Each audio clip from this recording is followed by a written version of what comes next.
Philippines. Good morning, Alvin. Magandang umaga po sa lahat ng mga kasambahay. So, madali ba ang online job? Depende po yun sa online job na pag-a-applyan nyo. Merong mga madadali gaya ng paghahanap ng mga email addresses ng mga businessmen sa Google.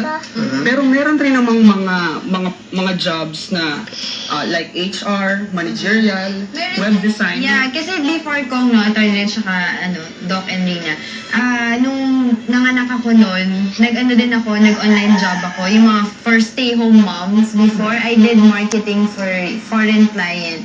Tapos they pay you per word. Yes. Diba? Tapos ano nangyayari? Tapos ang quota mo, halimbawa, for the day, meron kang nagawang ilang three topics, tapos yun yung babayaran nila sa'yo. Magkano bayad sa'yo? I don't remember. At that time, siguro per word ko is, I don't remember, pero mga around 80 pesos per word. Wow! Ganun ba kataas talaga ang mga presyuhan sa ganyan? Opo. Mataas, malaki ang bayad. Mataas. Actually, ang online job, parang maaari kang kumita ng 3 times to 6 times higher than what you can get from the offline job. Tapos paano ka tinatax dyan? Yun Yun ay depende sa'yo. Depende sa'yo. Honesty yun. Oo, honesty na lang. I-report mo na lang no, dahil hindi ka na withholden dyan, no? Tapos usually, saan galing mga companies, yung mga nag-hire ng mga Filipino for that? Maraming mga startup companies na nag-outsource. Pero yung mga malalaking kumpanya, gaya ng Unilever, eBay, Google, Facebook, lahat ng mga internet companies. Ano naman yung mga skills na kailangan na isang tao? At saka ano ba mga klase trabaho yan? Unang-una, yung skills, Ikaw muna kailangan mag-video. marunong ka ng mag-English. Okay. Kailangan ka makipag-communicate sa boss mo. Yung mga ginagawa, sa customer service, pwedeng copy-paste job lang, pwedeng typing job, sa web design, accountancy, yung mga ganun. Lawyer. Pwede. Virtual assistant. So, paano ka makakahanap ng online job? Sa internet Oo, rin? yeah. So, anong webpage? Diba? Yung sa akin, yung agency ko, odesk.com, pero marami pang iba like freelancer, Freelancer.com. So, yung mga companies abroad, nagpo-post sila ng job opening dun sa Odesk, and then yung mga freelancers yung bahalang mamili kung ano yung job na fit sa kanila. Tapos mga ilang oras naman per day ang kailangan mong gugulin in order for you to fulfill the online job. Kasi isipin mo, kung si Angela at that time, siya nag-aalaga siya ng anak and all, diba? So, ilang oras ba dapat niyang i-allot? Tsaka anong oras yun? Paggabi ba? Pag umaga? Yun, depende sa'yo. Yung kagandahan ng online job, kasi hawak yung oras. Flexible. So, kung ikaw ay nanay tapos busy ka sa umaga, pwede kang maghanap ng job na yung requirement niya sa gabi ka mag-work. Kung gusto mo full-time job, maraming available for at least 40 hours per week. Pero kung part-time lang yung hanap mo kasi may trabaho ka sa local companies, then you can choose that. Tapos kanina, di ba, you mention na kahit undergrad ka, pwede kang pumasok na sa online job. How young is yung youngest? Tapos how old yung eldest nyo na nakapasok na dyan? Hindi, dun sa company, Ikaw nga muna ako I think mag-video. meron kaming staff na 16 years old, 17, gano'n.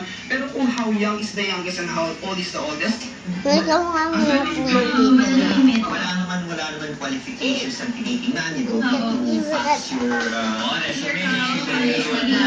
Sometimes lang, di ba, yung mga client, nanghihingi sila ng sample articles mo. Yeah, sinulat mo. Just to prove na magaling ka or pwede ka dun sa kailangan nila. Diba? depende yun sa a-applyan. Sometimes, may mga a-applyan ka, syempre, kung halimbawa, skilled yung kailangan nila, web design, syempre, kailangan meron kang experience doon. At nag-aral ka marahil doon sa larangan na yun. So usually, ano yung process? Kunwari, nag-search ako sa website mo, no?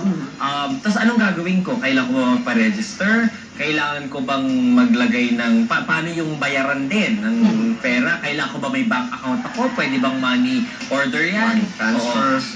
Ano kailangang pagdaanan ng proseso? Sa process, una, kailangan gumawa ka ng profile mo dun sa Odesk. Mhm. Yung profile na yun na yung magsisilbing resume mo. Okay. And then, meron dong page kung saan nagpo-post ng mga job opening yung mga companies.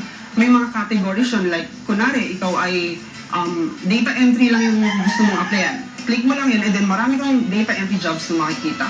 Apply ka doon, write ng cover letter, and then pag nasend yun dun sa employer, nakikita niya yung profile mo sa Odes. Then doon kanya i-screen at saka dun sa way ka makipag-communicate.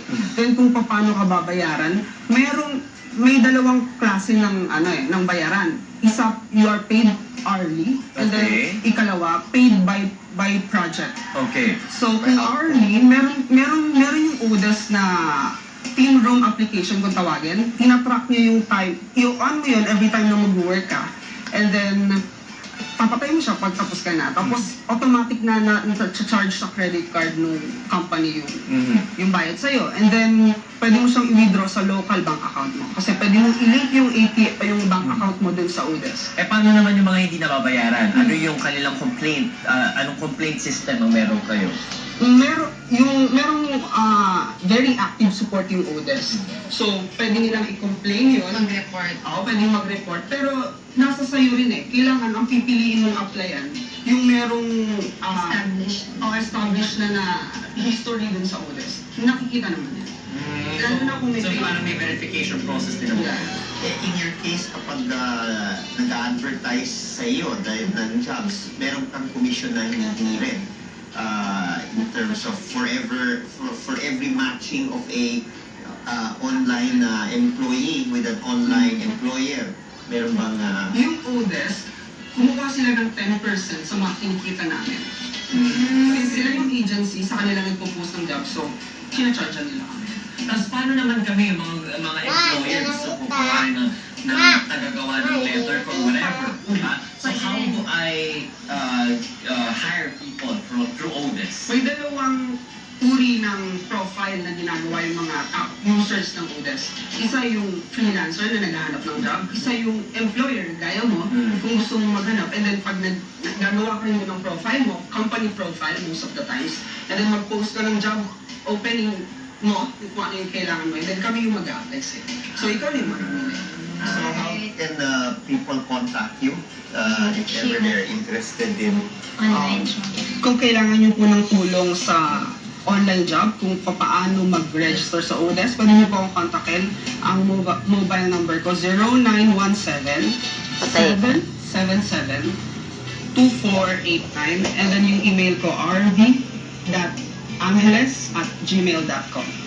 Okay. Maraming salamat, RV Angeles, Deputy Manager, Thumbtack Philippines. Salamat.